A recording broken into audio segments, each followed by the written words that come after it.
Hey guys, welcome to my channel. So sorry I've been AWOL again, but especially when there's been major things happening in the Elvis world and I've been AWOL. I apologise for that.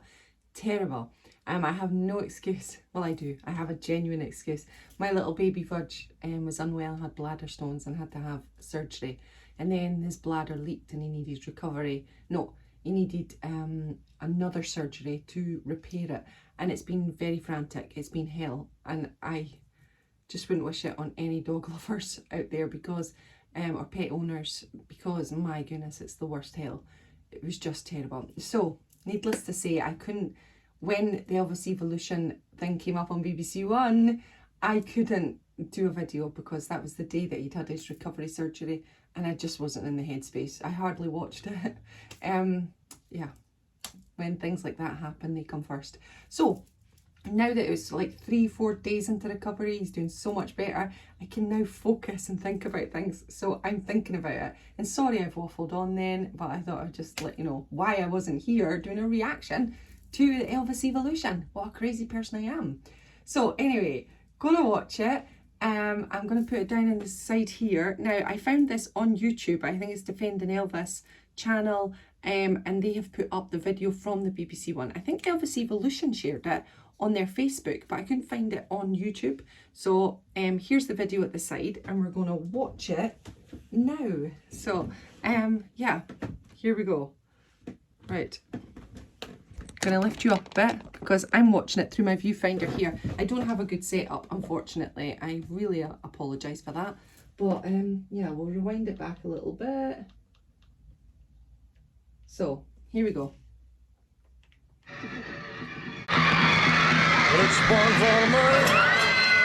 He's the world's most famous rock and roll star. Whenever I play Elvis on my Radio 2 show, always goes down a storm. But as an artist, I think he's become a bit of a myth. So when I was given the chance for an exclusive look at the new Elvis Evolution show, I jumped at the chance. The only downside was my rhinestone jumpsuit was at the dry cleaners. The show celebrates Elvis's life and music. Using a series of 8 spaces designed to immerse visitors, actors and musicians take audiences on a journey through the lesser-known parts of Elvis's story. Director and co-writer Jack Peary devised the storyline for the show. It kicks off with Elvis's comeback performance on the US TV network NBC in 1968 that almost didn't happen. Just as the performance is supposed to begin, he doesn't come out of the dressing room. So he doesn't want to come out at all? He's too nervous to come out of the dressing room. He hadn't played live in 7 years. He was afraid of what audiences would make of him. And you get to be here as that moment happens, as chaos erupts around NBC. And it kind of like Elvis's future hangs in the balance. And this is what really happened. The audience get to snoop around backstage at the recreated studios. Along with checking out Elvis's dressing room, they can read the script for the TV special and even tickle the ivories. It does feel like I'm back in 1968 in his dressing room at NBC Studios. Can you add in the music later? Cool? Excellent. There must be lights burning brighter somewhere. The technical brain behind the show is head of studios Simon Reveley. Immersive is a word that we hear a lot. With this Elvis show, what does immersive mean? Immersive is about transporting people. Every step of the way, we want people to almost believe they're there. So we layer all these things together. We layer smell, sound, vision. This space is called Mystery Train, which transports you back to Elvis's childhood in Mississippi. It's designed to make you feel like you're actually on the train. I'll be honest, Simon, I am a cynic at heart, but everything that was going on there, I got goosebumps. That was lovely, wonderful. Good. Well, we have dynamic fans in the room. We have shakers under the seats. So They were wild. Yeah. The show uses specially shot footage and a script based on real-life interviews with Elvis's childhood best friend, Sam Bell. Sam knew Elvis when they were kids. You know, they grew up together. I think they were around 12-ish, something like that, when they went their separate ways. But that offers us those unique early years insights. But it also means we have to go back there.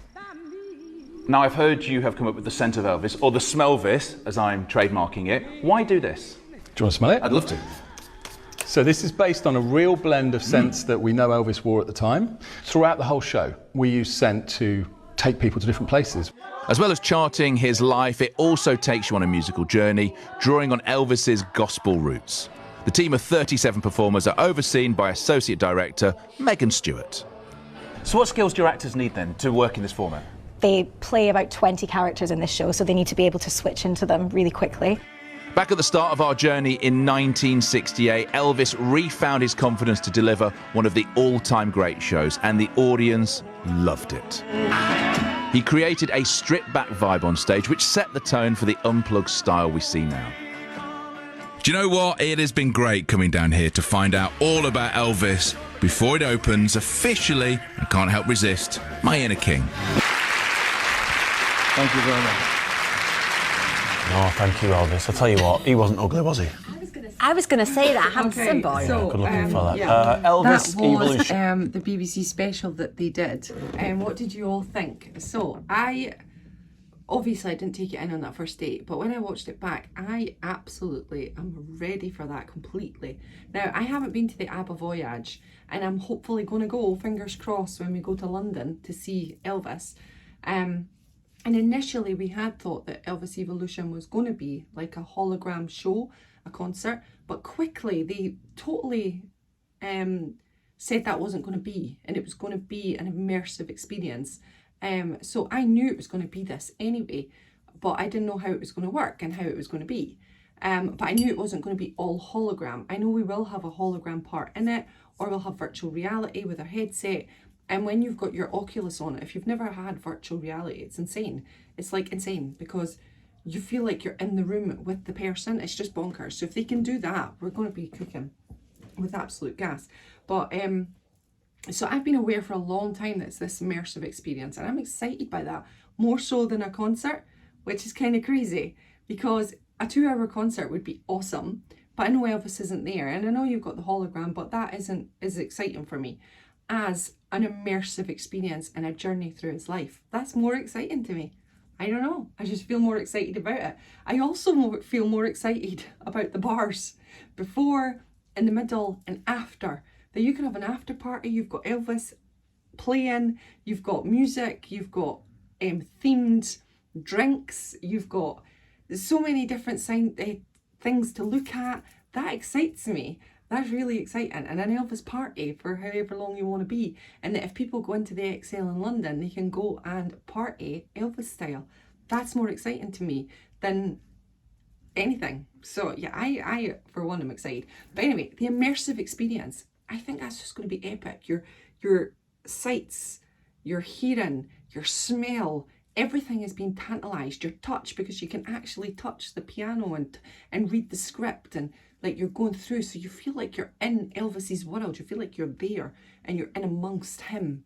And I think that's going to just be, if they've really, really done their research where they have to, and if they've got everything just right, then I really do believe you're going to go a deep dive into what it felt like to be in his world. And I think that's more spectacular, to be honest with you. I love it. Now, I have heard rumours that 68, I've never heard one rumour about a 70s jumpsuit. And that's really sad because I'd love to have seen a little bit more into the 70s. I mean, well, I hope they touch on it. They don't seem to be touching on it. But we've got the early stuff. We've got 68. Is the movie's going to be touched on? It's a journey through his life. So maybe you are going to touch on certain things. I don't know. We'll see. Maybe they're just going to keep it limited. I don't know. It's like nearly 2 hours of your life going through it. So that's a lot to fill in. Elvis had 42 years of insane amounts of stuff, so really you'd need longer, but they can fill it in that 2 hours, I can imagine. But yeah, I love the idea of that mystery train, and you feel you're on the train and you have the smells. And then I was thinking, oh my God, I want to have that perfume. If they are selling the Elvis perfume, I know it's a gimmick, I know it's corporate, I know it's money making, but I'm buying the perfume. I've fallen for it, hook, line and sinker. I want that perfume to take home, and I want that to smell like Elvis forever. Now, I know Elvis perfume, Linda's mentioned it many times, so we could technically buy it now, or you can't because it's the old style. But this is like a blend of scents that he's used, so this is kind of like a unique selling point. So yeah, I want that. I want to buy it, and I am buying it if it's there. So yeah, I am just mega excited. That whole thing got me more excited than a concert would. I truly. than a hologram would. It got me more excited. What can I say? But hopefully we do have one little bit of a hologram bit. That'd be great. But the rest of it looks absolutely epic to me. Do you know when I went back home to Scotland, to Edinburgh, I took the boys and I used to always go there. And there's a place called Dynamic Earth in Edinburgh. If you know it, you know it. And it's not immersive, but there's little bits of immersiveness in it where you're on the volcano and it moves and you feel like you're in the volcano. You go through a tunnel of stars and you feel like you're going back in time. And so they're just limited little bits of immersion. And you know, it's really nice. It really makes you feel like you're involved in something. When in Dynamic Earth as well, to show the Ice Age, they had a giant icicle, a giant iceberg, and you could go and touch it, you could feel it, walk around it, feel the cold. And it just makes you more like you're in amongst it. So immersion can never be scoffed at. It's a really, really good tool to make you feel part of the world. And if that plays off and it works, I'm going to be so excited. So I, for one, I'm going in with a massively open mind. I'm going in with lots of excitement, and I'm going to be reviewing it. You can't take film inside. You can only take film in the bars. I will do that. I will go live in the bar when I'm there to let you see what it's like. So yeah, if you're interested in that, be there. I'm a week later after opening day, so you'll probably see loads of people doing it. So mine's will be on the back burner, but I will be there for sure, and I will film it because I am excited for it. And I am, like I say, going in with an open mind, and I'm going to just see what it's like.